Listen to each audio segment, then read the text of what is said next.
Details tonight in connection with a grim discovery at a downtown LA hotel. Police now believe...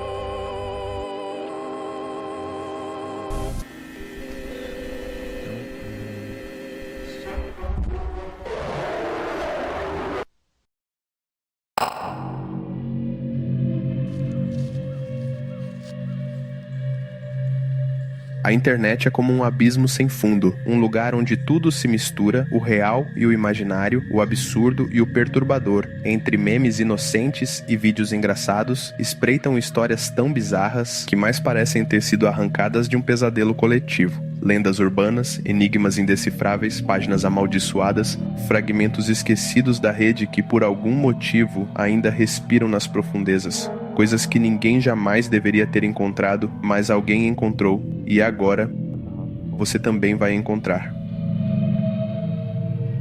Neste vídeo, irei falar sobre algumas histórias sombrias da internet, eventos marcantes que deixaram cicatrizes profundas na mente de quem os presenciou, experiências perturbadoras, bizarras e, muitas vezes, inexplicáveis. E talvez você se lembre de algumas delas, ou pior, talvez tenha vivido algo parecido. Aqui é o Clyde, e seja bem-vindos a mais um vídeo.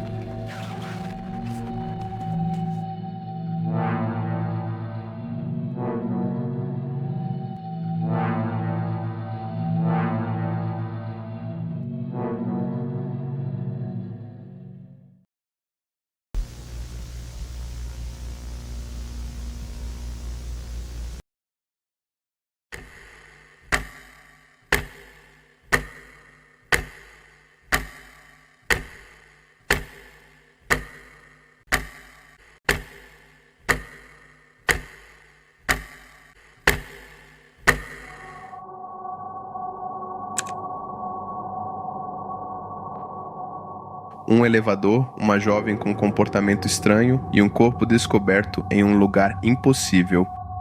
Essa é a história de Elisa Lam, um caso real, cercado de perguntas sem resposta e que até hoje assombra a internet. Elisa Lam tinha 21 anos, era canadense, estudante universitária e gostava de escrever em seu blog pessoal. Ela também tinha transtorno bipolar, algo que compartilhava abertamente.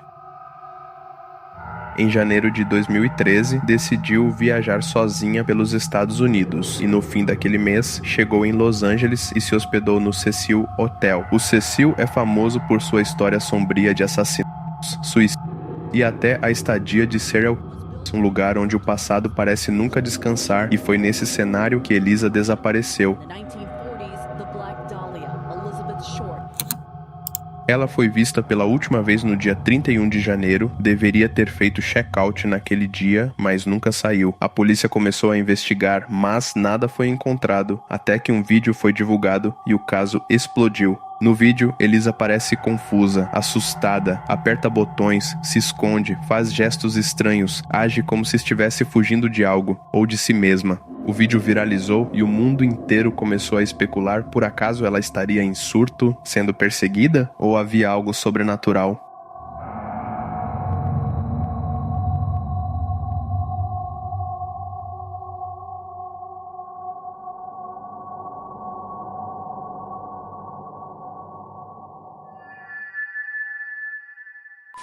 Duas semanas depois, hóspedes reclamaram da água do hotel. Um funcionário subiu ao telhado e, dentro de um dos tanques, encontrou o corpo de Elisa. Ela estava despida, com as roupas ao lado, o acesso ao tanque era difícil e, ainda assim, ela estava lá. O laudo oficial concluiu: afogamento acidental, mas o mistério persistia. Como ela subiu até lá? Como entrou no tanque? Porque o vídeo parecia tão estranho. As teorias se espalharam, boatos diziam que era assassinato, possessão, conspiração, mas nenhuma resposta definitiva. Por trás das teorias estava uma jovem simples, com sonhos, lutas internas e um fim que ninguém consegue explicar por completo.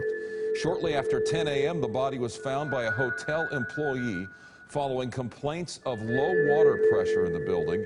After guests were informed, they were understandably shaken. O caso de Elisa Lam é mais do que um mistério, é um lembrete de que às vezes o que mais nos assusta é o que não conseguimos entender.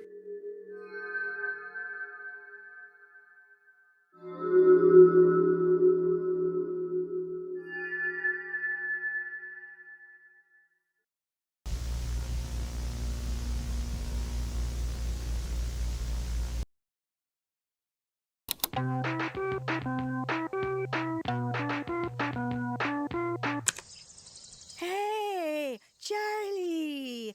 Play some Tetris, motherfucker.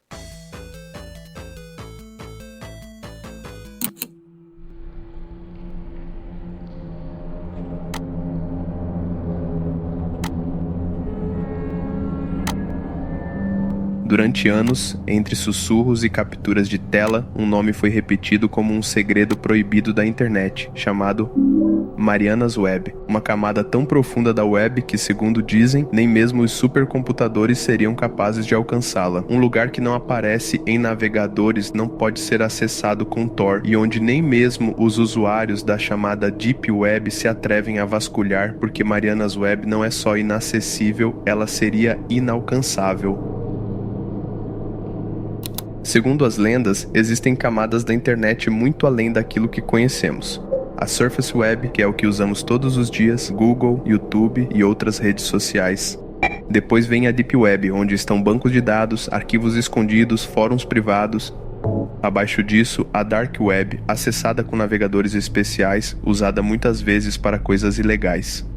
E por fim, alguém inventou uma última camada, uma tão profunda, tão isolada, que a chamaram de Marianas Web, inspirada na Fossa das Marianas, o ponto mais profundo do oceano.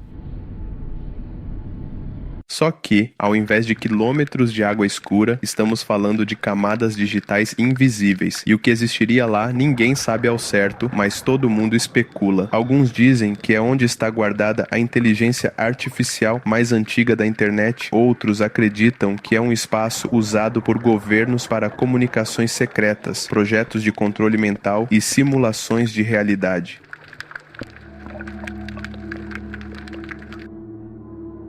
E então surgem os fóruns, mensagens de usuários anônimos alegando ter visto trechos da Marianas Web, capturas de tela que mostram códigos indecifráveis, símbolos estranhos, fórmulas matemáticas que parecem saídas de outra dimensão, páginas com vídeos sem título e o mais perturbador, links que não levam a lugar nenhum, ou melhor, que parecem levar a algo, mas desaparecem antes de abrir. E o mais curioso é que quanto mais você tenta pesquisar sobre isso, menos você encontra. As informações somem, os tópicos são apagados e ninguém sabe de onde vieram originalmente. Não há provas sólidas, apenas ecos digitais, como se a própria internet estivesse tentando esconder o que foi postado. Marianas Web virou uma espécie de lenda digital moderna, uma fábula tecnológica criada com base em um medo muito real, o de que exista algo maior do que conseguimos acessar. Algo tão profundo que os próprios navegadores não suportariam sua existência. Talvez seja apenas um mito, um boato nascido da curiosidade humana por lugares proibidos, mas também pode ser um incômodo de que, mesmo com todo o nosso conhecimento, ainda há cantos da rede e da mente onde é melhor não entrar, a não ser que você queira colocar sua conta em risco.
Você já sentiu aquele arrepio estranho ao entrar em um servidor vazio de um jogo online antigo?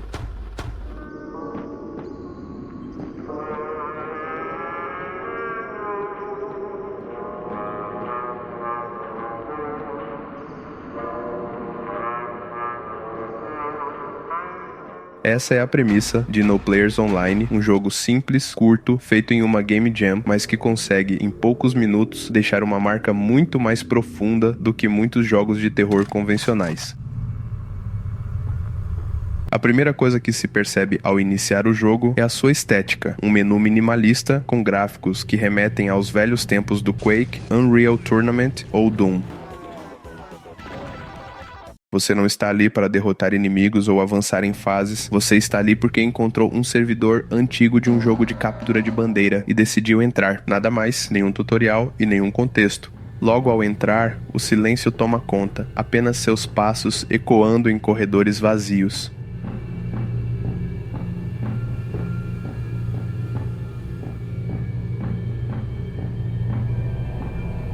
O mapa, embora simples, não existem outros jogadores, nenhum som de tiros, nenhum objetivo claro além de capturar 3 bandeiras. É estranho como algo tão simples pode provocar um incômodo tão profundo, porque no fundo você sabe, você sente que tem algo de errado. A cada bandeira capturada, o mundo muda sutilmente, e então do nada você vê uma figura distante, parada, apenas observando. Você tenta se aproximar, mas ela desaparece.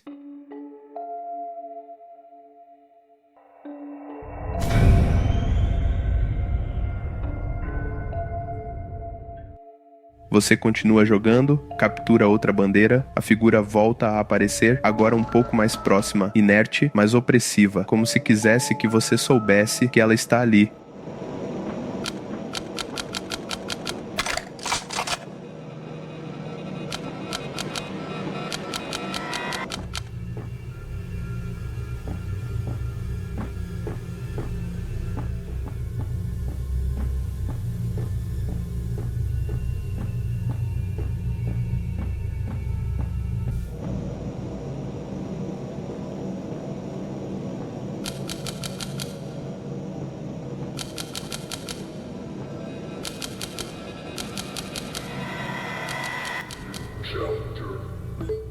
E então algo ainda mais bizarro acontece, uma mensagem aparece no chat e surge um nome chamado John Dev. Ele se apresenta como o desenvolvedor do jogo e diz que aquilo não era para ser acessado, que você está mexendo com algo que deveria estar enterrado. John implora para que você pare de jogar, que saia do servidor, mas você não para, porque nesse ponto a curiosidade já se transformou em inquietação e a inquietação em obsessão.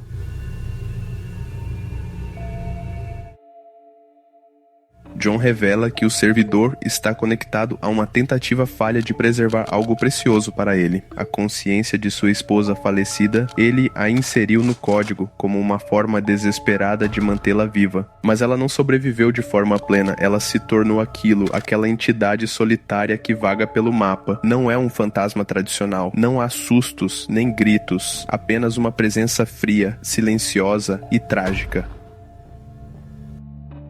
Você começa a perceber que aquele jogo, aquele servidor é um túmulo e você está profanando esse túmulo cada vez que avança.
Mesmo assim, há jogadores que foram além, que exploraram os arquivos do jogo, que descobriram segredos, mensagens ocultas e fitas criptografadas. Há até um final alternativo, em que a alma digital da esposa é libertada, mas a um custo, o custo de corromper o próprio jogo, como se o sistema tivesse que se destruir para enfim deixá-la ir.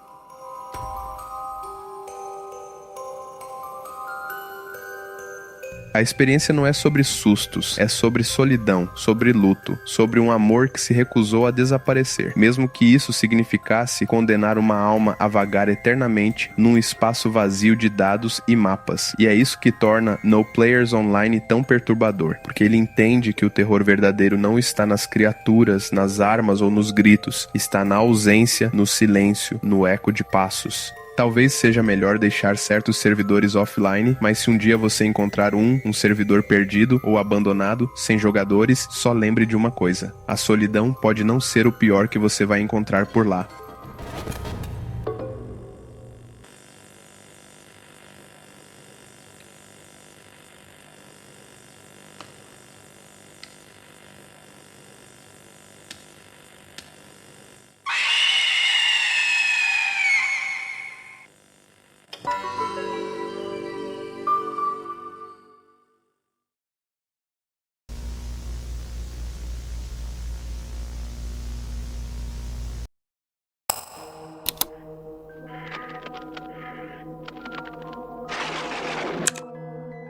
There's good reason for my glistening skin. Breakfast! I'm hungry!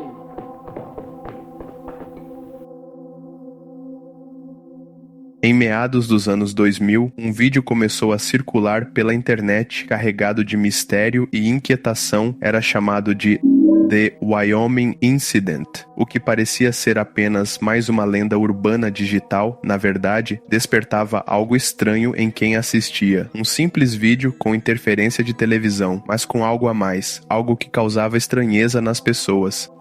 Segundo a história, uma transmissão local do estado de Wyoming foi invadida por uma interrupção bizarra. A tela, de repente, foi tomada por uma imagem estática, com rostos humanos congelados em expressões vazias e durante 6 minutos palavras desconexas apareciam na tela, mas o mais perturbador era o som. Um zumbido agudo, seguido por ruídos distorcidos que causava bastante incômodo.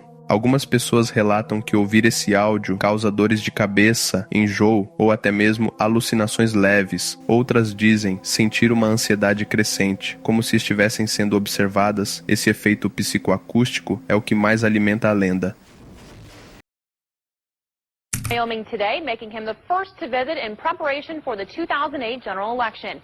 Republican President Jackson.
O vídeo ganhou tração em fóruns como o 4chan e o Reddit, com usuários tentando decifrar sua origem e significado. Alguns acreditam que ele é parte de uma ARG, uma narrativa interativa criada para envolver as pessoas em uma história de ficção. Outros defendem que se trata de um aviso real, talvez até uma tentativa de manipulação em massa, mas até hoje ninguém sabe ao certo quem criou o Wyoming Incident. Não há registros oficiais da transmissão original, nem provas concretas de que ela realmente foi ao ar. Tudo o que temos é o vídeo e a sensação estranha que ele deixa em quem assiste.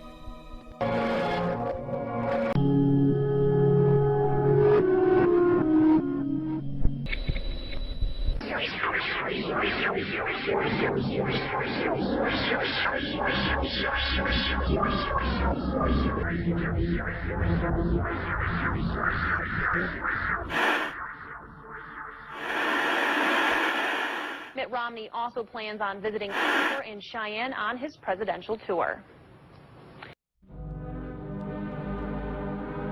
Eu já vi muitas coisas estranhas na internet, mas quanto mais eu mergulho nesse lado obscuro, mais eu percebo que existe algo errado. Não é só curiosidade, não é só entretenimento, é como se a própria rede respirasse, como se algo estivesse observando e esperando.